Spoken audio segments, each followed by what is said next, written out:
Well, thanks.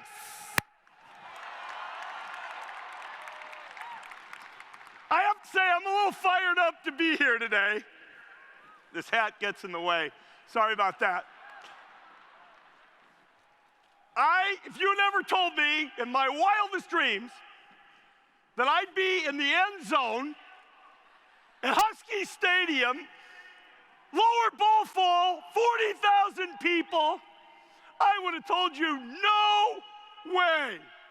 So I have exactly two thoughts for you. One, touchdown Washington, and two, go Dogs!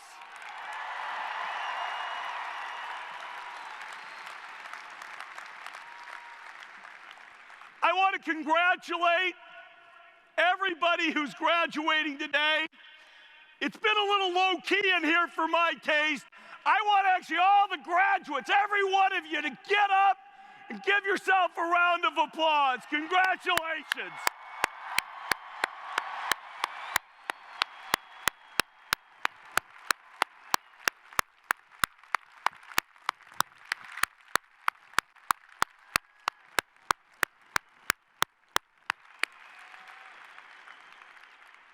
Actually, for me, you may not know this is a special class. The class of folks graduating this year are the age of my oldest son. And the notion that some of his friends are in this audience graduating today just gives me a little extra special oomph. Hank, Justin, others, you know who you are. But congratulations to all. And the surprise of seeing one of my son's mothers here, Melissa, woo, congratulations, great job.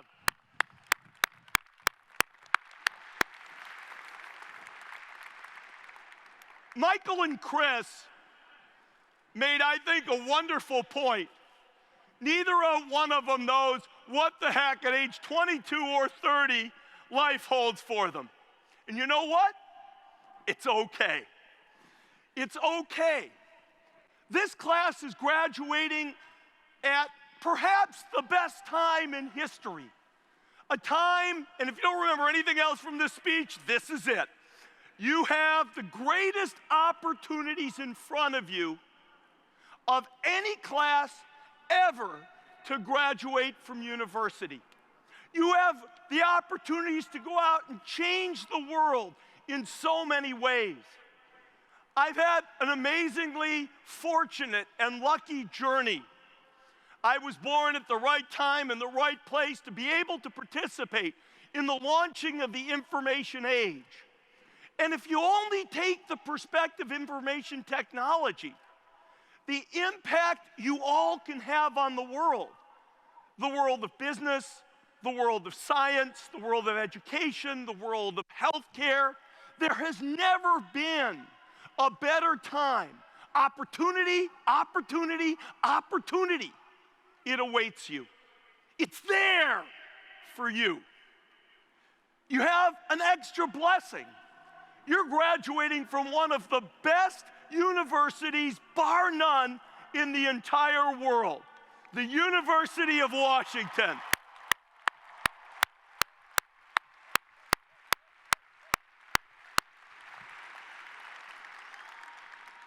This university is unbelievable. Mike and I were actually talking up on stage and some of the various departments, but I certainly know the medical school here and Dean Ramsey. I've gotten some exposure to the School of Social Work under Dean Uehara.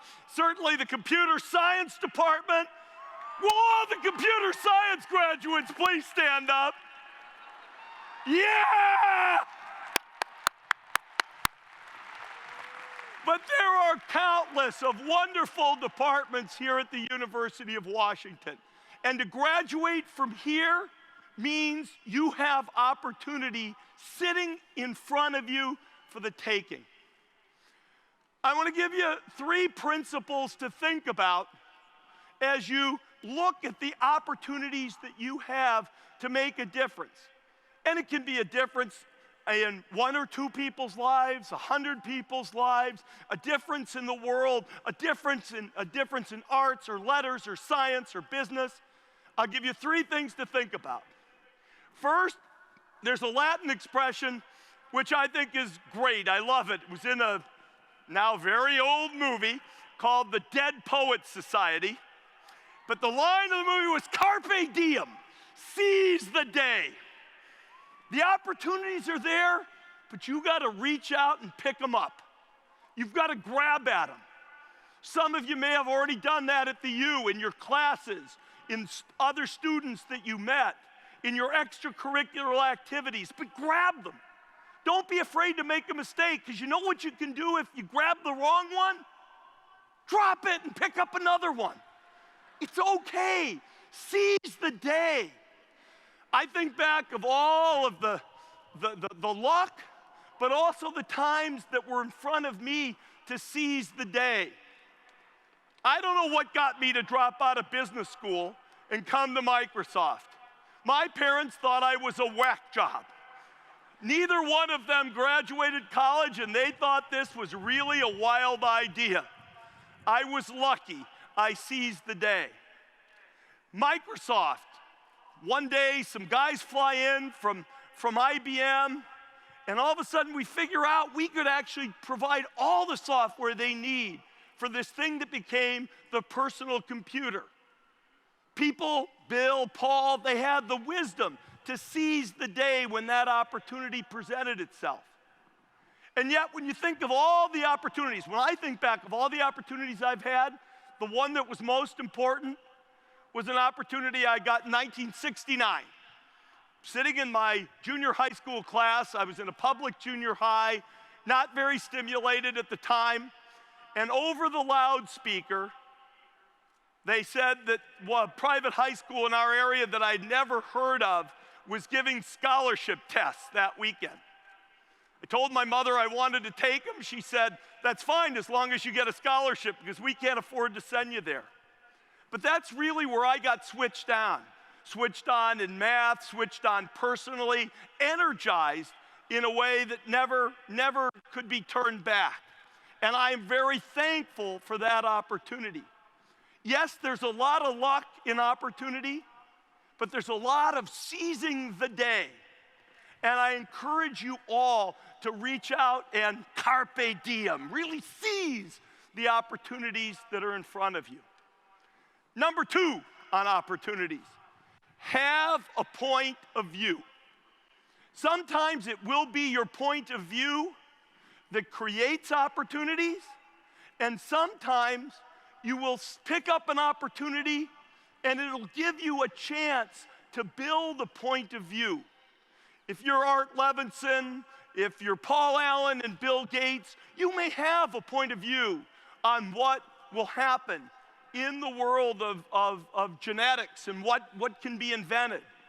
Or the fact that software would be the most powerful force on the planet and what it can do to change the world. Points of view do matter.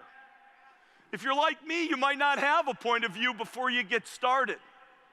But I had the privilege then to learn, and all of you will from somebody. And you will develop your own point of view on how to develop and shape and bring those opportunities to the fore. One of the favorite stories I have to tell kids is the story of the guy who founded both Twitter and Square, a guy named Jack Dorsey. I barely know the guy, but I am in awe of his story. He's a guy who was writing software to help taxi cab dispatch in the city of St. Louis. And he discovered that blowing out small messages was a really powerful force for taxi cab scheduling, and that taxi cab drivers needed to be paid. And out of that experience, he developed the point of view that allowed him to create both Twitter and Square, which is now the most popular way that people get paid. So point of view creates opportunity, and you need to be a person who takes a point of view with the opportunities that you're given. Third message, be hardcore. Hardcore is really hard to define, but it is my favorite expression. Hardcore. Hardcore means tenacious. Hardcore means long-term. Hardcore means determined. I I don't care what you do, you're going to have to be patient and industrious and really stay after things.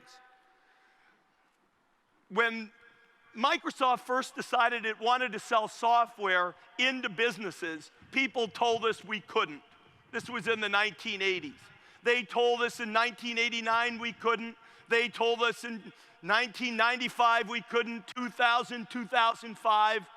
Today, if you look at Microsoft's enormous success, 70 or 80% of it comes from selling the software that really automates the way businesses and institutions like the University of Washington automate.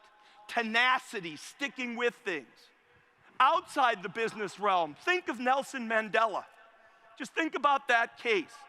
The constant, nonstop, long-term fight against apartheid that finally paid off.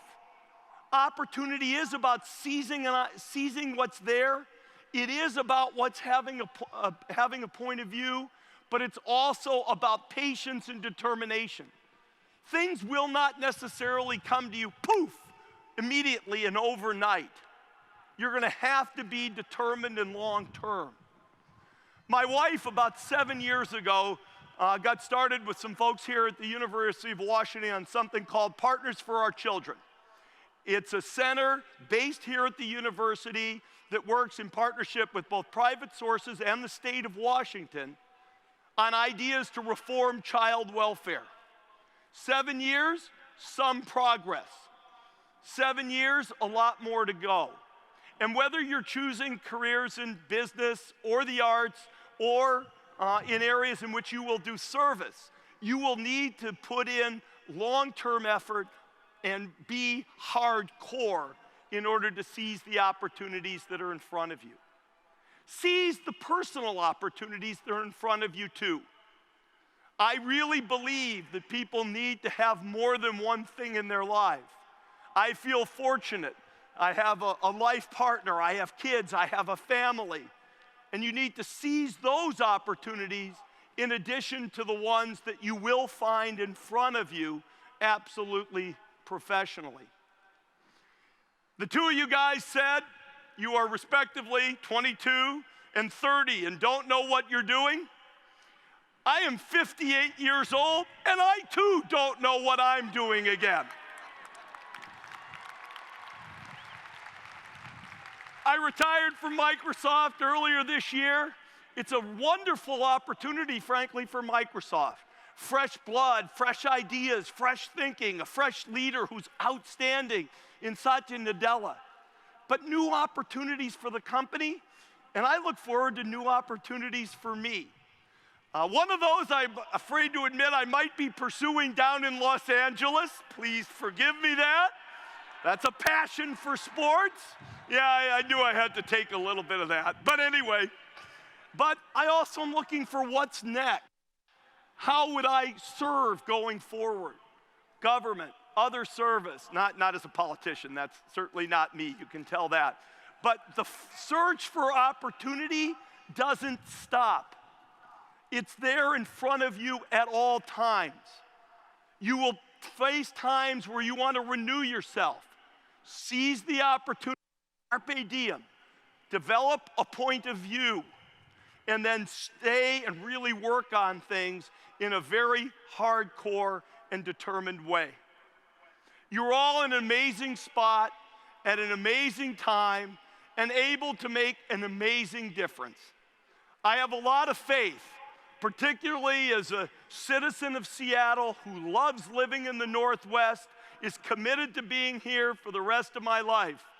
The fate of Seattle, the fate of Washington, the fate of the world is in the hands of the class of 2014 of the University of Washington. Please do a good job with it. We need you. Thank you all and congratulations.